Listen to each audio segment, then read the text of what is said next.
Class 11 physics lesson 1 part 5 मूल बल और इसके प्रकार के बारे में आज हम लोग पढ़ेंगे। मैं सुनील सर आपका स्वागत करता हूँ। मेरे चैनल को आप सब्सक्राइब कीजिए। धन्यवाद। तो क्लास 11 फिजिक्स का हम लोग लेसन नंबर 5 लेसन नंबर 1 है पार्ट 5। देखो आज हम लोग क्या पढ़ेंगे, इसका जो मेन टॉपिक है आज के बारे में क्या पढ़ेंगे। देखो सबसे पहले जो आज की बात होगी उसका नाम होगा मूल बल, पहला। दूसरा हम लोग पढ़ेंगे गुरुत्वाकर्षण बल,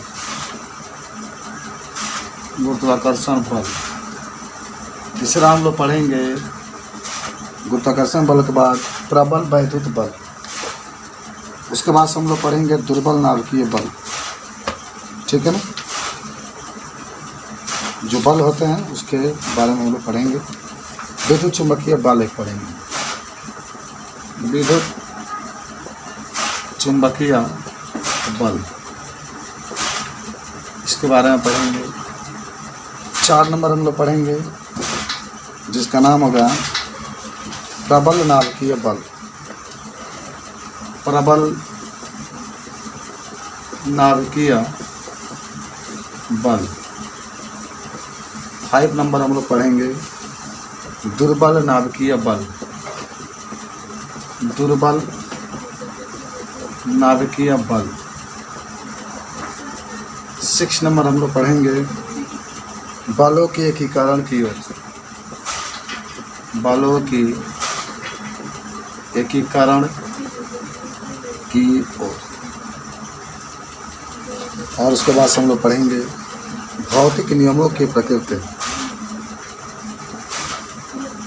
भौतिक नियमों का प्रकृति। ठीक है, उसके बाद इसमें हम लोग पढ़ने वाले हैं थोड़ा सा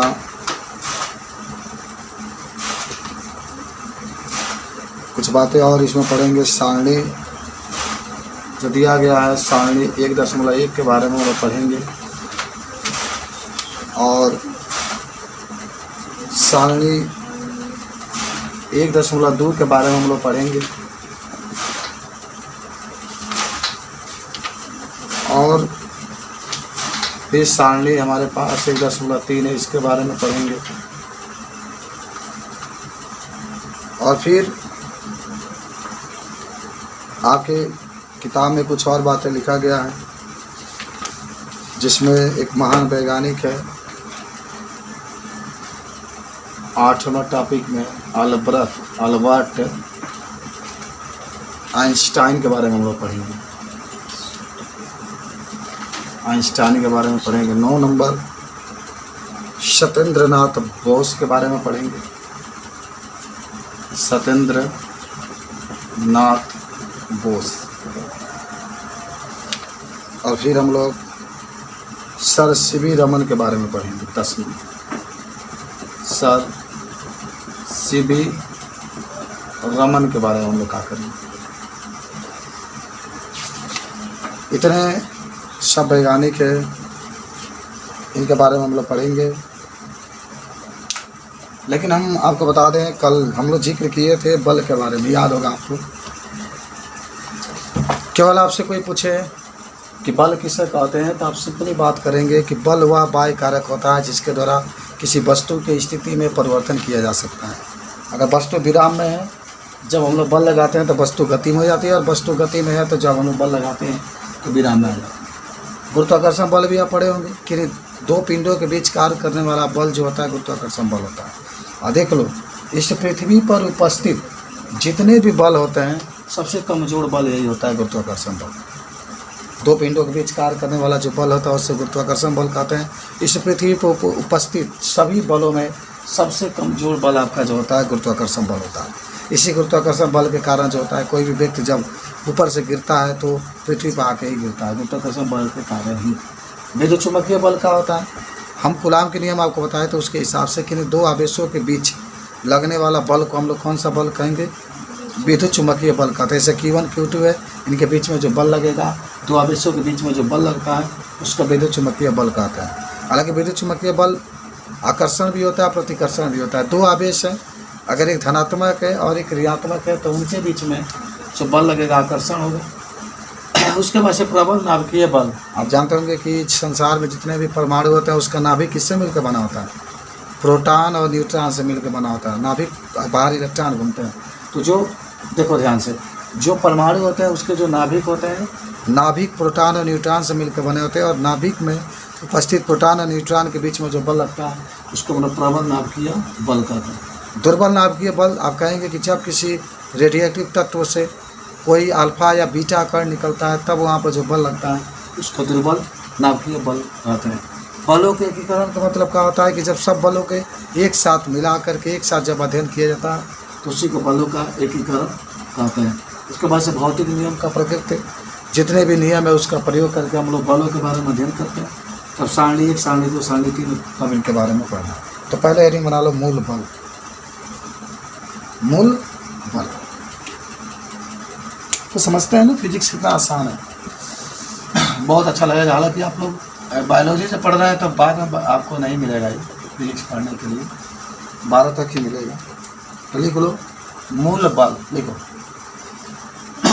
बल वह बाह्य कारक होता है। बल वह बाह्य कारक होता है जिसके द्वारा किसी वस्तु के स्थिति में परिवर्तन किया जा सकता है। परिवर्तन किया जा सकता है। आप कहेंगे बल वह बाह्य कारक होता है जिसके द्वारा किसी वस्तु की स्थिति में परिवर्तन किया जा सकता है। आगे बता सकते हैं कि यदि कोई वस्तु विराम अवस्था में तो गति बल के द्वारा गति अवस्था में आ सकती है, और यदि गति अवस्था में तो विराम अवस्था में आ सकती है। यदि कोई वस्तु गति अवस्था में है तो बल के द्वारा विराम अवस्था में आ सकती है,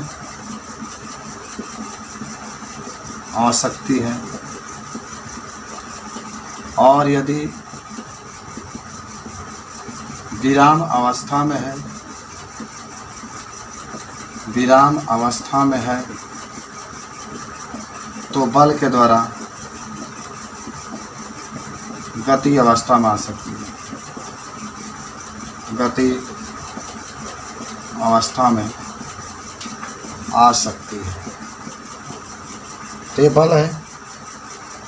बल के द्वारा कोई वस्तु है उसकी अवस्था को हम लोग बदल सकते हैं। यदि गति अवस्था में है तो हम लोग विराम अवस्था में ला सकते हैं, और यदि विराम अवस्था में है तो गति अवस्था में ला सकते हैं। ये बल के बारे में आपको बताना। तो पहला टॉपिक ख़त्म। अब दूसरा टॉपिक आपका शुरू होता है जिसका नाम होता है गुरुत्वाकर्षण बल, जिसको ग्रेविटेशनल फोर्स कहते हैं। गुरुत्वाकर्षण बल कहेंगे आप किन्हीं दो पिंडों के बीच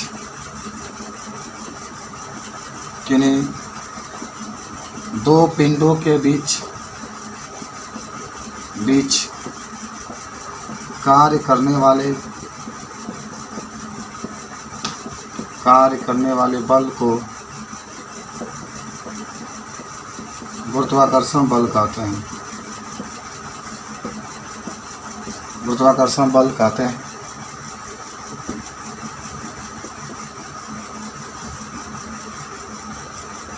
आगे लिखना, यह पृथ्वी पर सबसे कमजोर बल होता है। यह पृथ्वी पर सबसे कमजोर बल होता है। गुरुत्वाकर्षण बल न्यूटन के गुरुत्वाकर्षण नियम का पालन करता है।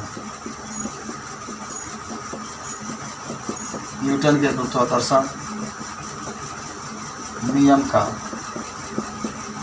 पालन करता है।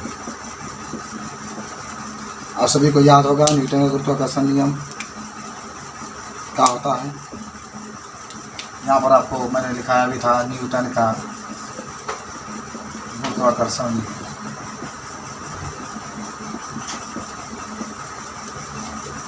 जो बल होता है F या बराबर होता है G m1 m2 अपान r स्क्वायर, यही होता है। जहाँ लिख सकते हैं G बराबर गुरुत्वाकर्षण नियता और m1 पहला पिंड का द्रव्यमान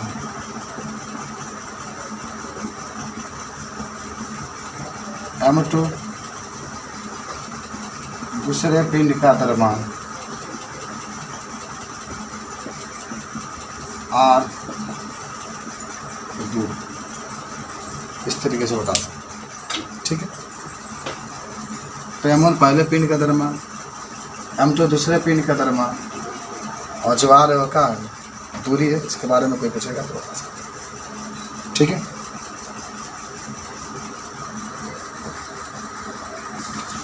जिसका नाम है टॉपिक कवर, ये भी कवर, तीसरा हम लोग टॉपिक जा रहे हैं पढ़ने के लिए। इसका नाम है विद्युत चुम्बकीय बल।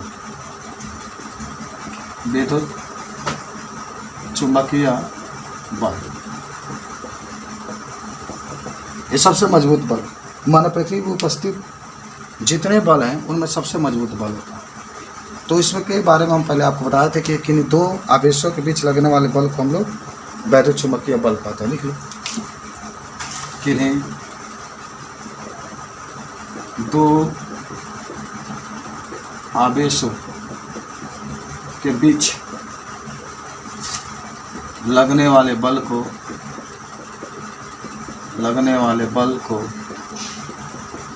विद्युत चुम्बकीय बल कहते हैं। विद्युत चुम्बकीय बल कहते हैं। आगे लिख लेना कि यदि दोनों आवेश सजातीय हो, सजातीय का मतलब जानते हैं ना, दोनों प्लस वाले या दोनों माइनस वाले, तो प्रतिकर्षण बल लगेगा, विद्युत चुम्बकीय प्रतिकर्षण। लिख लो, यदि दोनों आवेश सजातीय हो तो विद्युत चुम्बकीय प्रतिकर्षण बल लगेगा तथा दोनों विजातीय हो। विजातीय का मतलब होता है एक प्लस है एक माइनस है, तो प्रबल आकर्षण चुम्बकीय बल लगेगा। चुम्बकीय बल लगेगा। देखिए कूलाम का नियम, अच्छा एक तो नहीं, एक और लिख लेना, यह कूलाम का नियम का पालन करते हैं। कूलाम का नियम का पालन करता है। याद होगा कूलाम का नियम क्या होता है, यह बराबर 1/4πε0 Q1 Q2 बटा में पढ़े थे। और देख लो 1/4πε0 का पूरा का मान कितना होता है, 9×10⁻⁹। Q1 पहले पिंड का आवेश है, Q2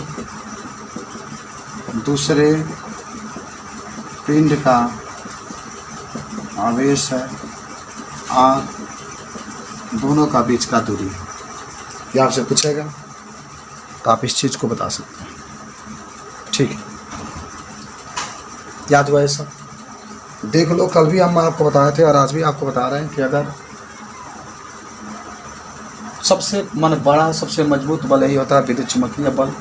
दोनों आवेश सेम अगर रहते हैं, दोनों प्लस में अगर हैं, प्लस Q1 है प्लस Q2 है, तो जो बल लगेगा प्रतिकर्षण लगेगा, हमेशा याद रखना। क्योंकि दोनों प्लस होंगे तो दोनों प्लस को एक पास लेके जाएंगे तो वह दूर हटेंगे। प्रतिकर्षण का मतलब होता है एक पास लेके जाएंगे और दूर हटेंगे। कब होंगे? जब दोनों एक चिन्ह होंगे, या तो दोनों माइनस होंगे तभी प्रतिकर्षण होगा, दोनों धनात्मक होंगे तभी प्रतिकर्षण होगा। और अगर यदि एक माइनस है एक प्लस है, देखो इसमें बात कहा भी गया आकर्षण है, तो आकर्षण का मतलब होता है कि हमारे पास दो आवेश है, एक प्लस में एक नेगेटिव एक माइनस में, जब एक पास लेके जाएंगे तो उसमें आकर्षण होगा। अगर Q1 का मान प्लस है, Q2 का मान माइनस है तो आकर्षण होगा। ये 1/4 पूरा का मान होता है 9 × 10 को -9। अब साइलेंट नाट को कहते हैं निर्वात का वैद्युशीलता। Q1 है तो पहले पिंड का आवेश है, Q2 है दूसरे पिंड का आवेश है, और इसके बीच की दूरी है। ठीक है, यही कुलाम करनी है। चलो आ जाओ, अब हम लोग आते हैं किसका टॉपिक नंबर 3 भी कंप्लीट। टॉपिक नंबर 4 के पास प्रबल नाभिकीय बल 4 का प्रबल नाभिकीय बल।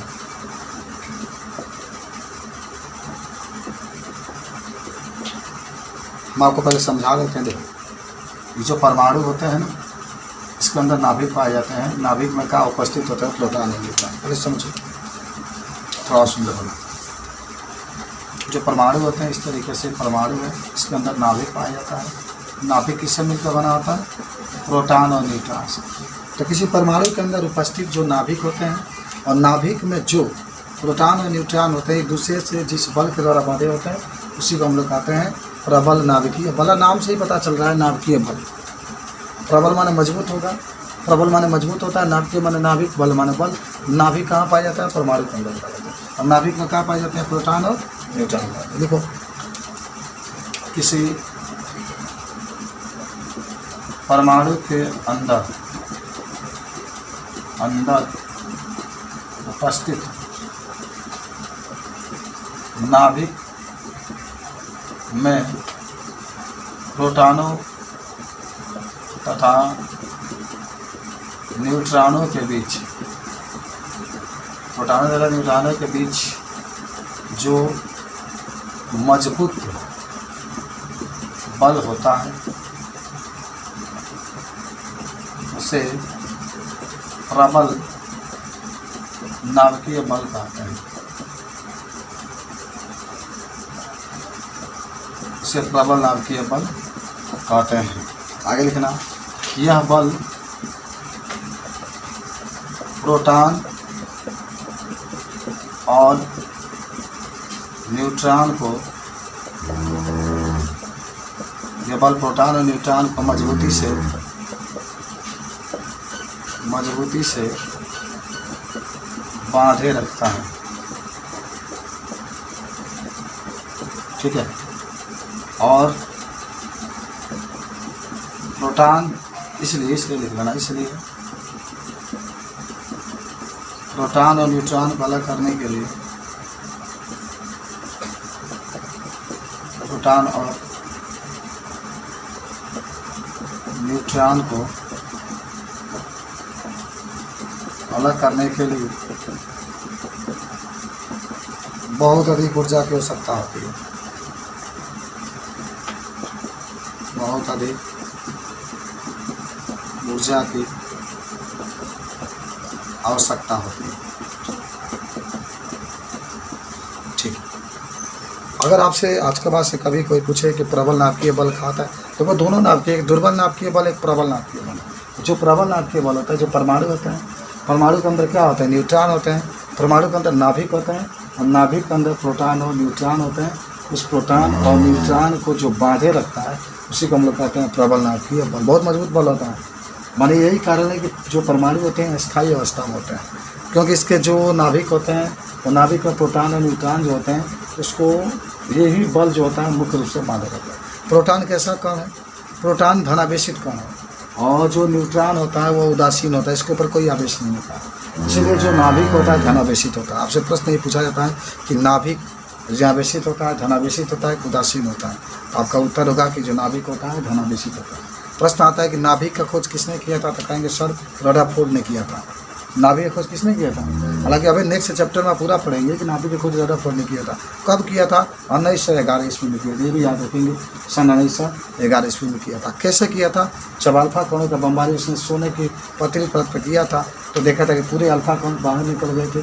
एक ऐसा अल्फा कण था जो टकरा करके वापस लौटा, जिससे उसने नाभि का खोज कर दिया। बात समझे? किसने खोज किया नाभि का? रदरफोर्ड ने किया था। किस सन में? 1911 ईस्वी में किया था।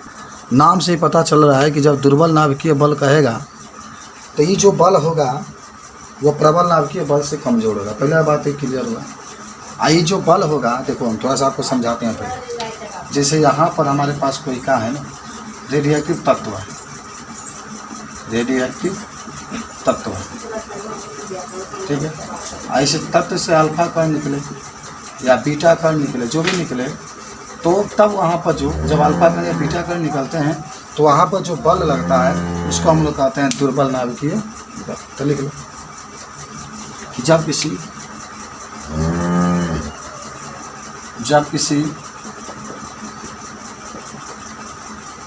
रेडियोएक्टिव तत्व से,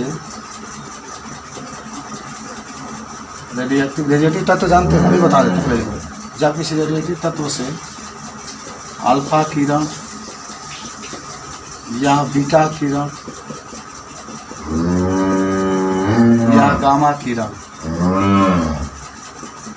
बाहर निकलता है,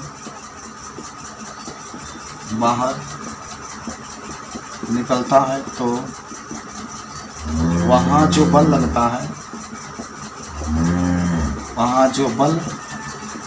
लगता है, तो उसे दुर्बल नाभिकीय बल कहते हैं।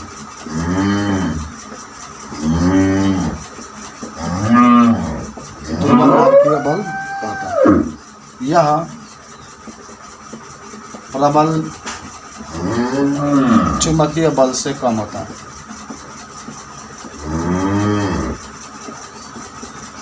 ये प्रबल चुंबकीय बल से कमजोर होता है, लिख लेना, कमजोर होता है।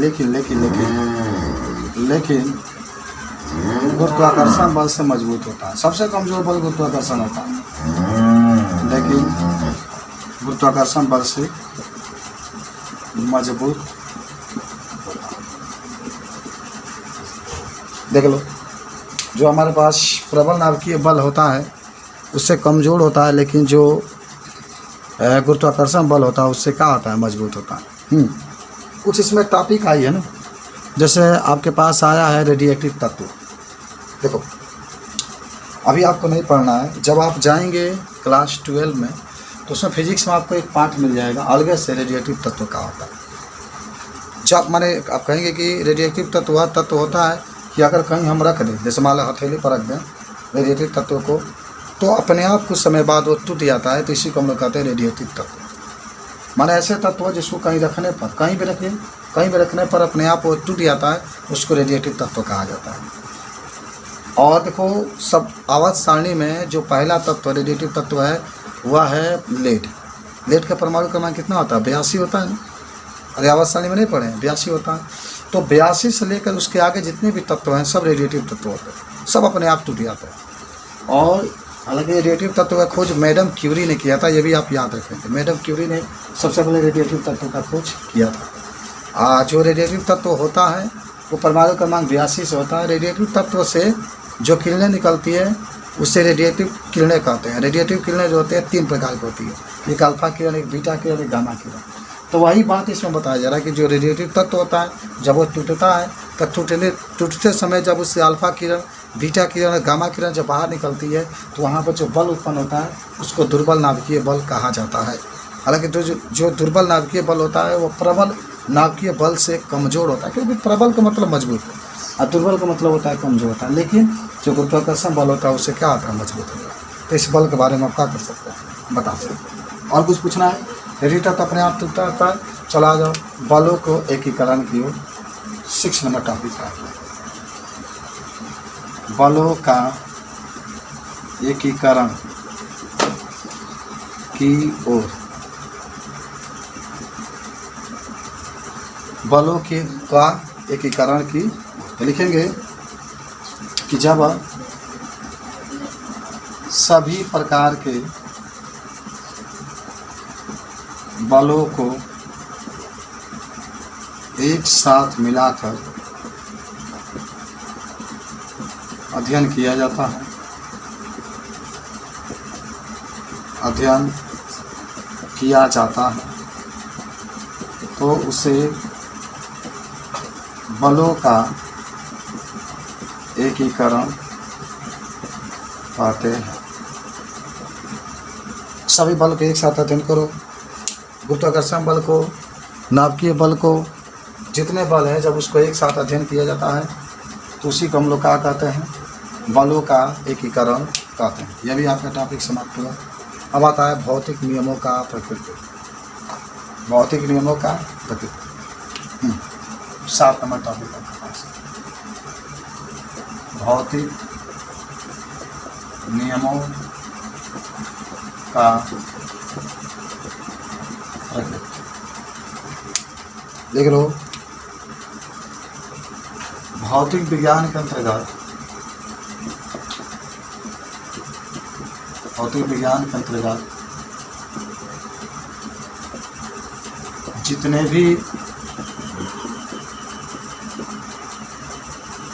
जितने भी बल या अन्य पिंड के बारे में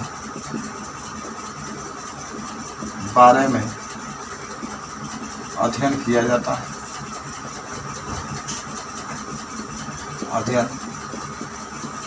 है, तो वह सभी किसी न किसी रूप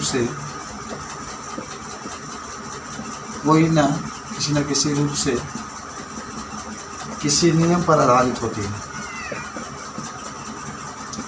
किसी नियम पर आधारित होती है। तो ये आपके भौतिक नियम का प्रकृति होता है। कोई भी आप पढ़िए। अभी आप देख रहे थे कि जो हम लोग गुरुत्वाकर्षण बल के बारे में पढ़ रहे थे, वह भी एक नियम पर आधारित था जिसका नाम था गुरुत्वाकर्षण का, न्यूटन का गुरुत्वाकर्षण नियम। या फिर हम लोग जो पढ़ रहे थे प्रबल या जो चुंबकीय बल पढ़ रहे थे, चुंबकीय बल भी कूलाम के नियम पर आधारित था। इसके बारे में भी आप बता सकते हैं, ठीक है।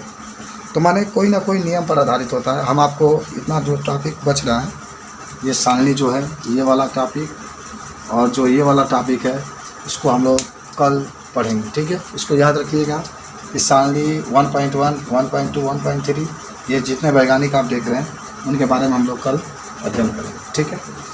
देखिए उसको पहले हम एक आपको हल करते चले। लास्ट का जो टॉपिक आप लोग बना लेना कि अगर आपसे कोई पूछता है कि वैद्युत फ्लक्स किसे कहते हैं, वैद्युत फ्लक्स याद है, हम आपको बताते हैं। फाई ई बराबर होता है E vector E into vector A, या फाई ई बराबर होता है, जब वेक्टर हटाएंगे तो ई इंटू ए कास थीटा, ठीक है ना। तो दो तरीके से बता सकते हैं। किसी पृष्ठ के एकांक क्षेत्रफल से गुजरने वाले जो वैद्युत बल रेखाओं की संख्या होती है उसी को हम लोग वैद्युत फ्लक्स कहते हैं। नोट कर लो। किसी पृष्ठ के एकांक क्षेत्रफल से गुजरने वाले वैद्युत बल रेखाओं की संख्या को वैद्युत फ्लक्स कहते हैं, वैद्युत फ्लक्स कहते हैं। नीचे लेते हैं, इसे फाई ई से प्रदर्शित करते हैं, इसका मात्रक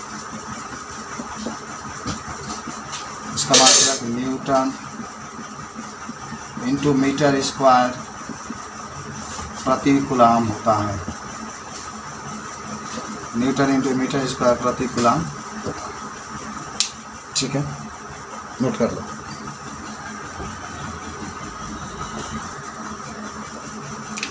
अब इसमें लिखेंगे एक उदाहरण में कि माना कि एक पिंड का वैद्युत क्षेत्र 30 न्यूटन प्रति कूलम तथा 30 डिग्री के कोण पर वैद्युत क्षेत्र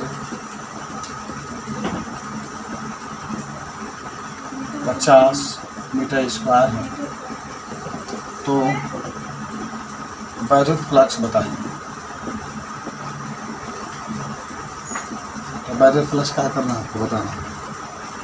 देखो सवाल पहले समझते हैं।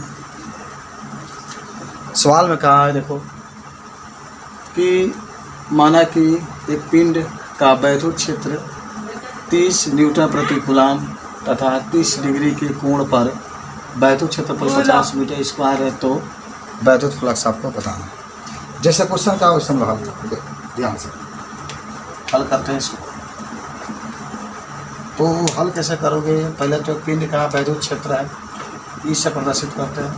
ई का मान 30 न्यूटन प्रति कूलम है, थीटा का मान आपके पास 30 डिग्री है और ए का मान आपके पास 50 मीटर स्क्वायर है। फाई ई का मान आपसे पूछ कर, तो फाई ई बराबर हो जाएगा ई इंटू ए कॉस थीटा। क्या हो गया, फाई ई बराबर हो जाएगा ई इंटू ए कॉस थीटा। तो फाई ई बराबर बताओ ई कितना है, 30 है ना, ए का मान आपके पास 50 है और काश यहाँ पर 30 लिख देना। तो 30 गुणे 50 गुणे काश 30 का मान करने में 3 बटा 2 से काट देना 25 बार, ठीक है। तो 25 यहाँ 75, 750 करने में क्या आ जाएगा 3। एक मात्रा कभी बताए हैं ना, न्यूटन इंटू मीटर स्क्वायर प्रति कूलम। लगा लोगे इस तरीके से, ठीक है, नोट करो।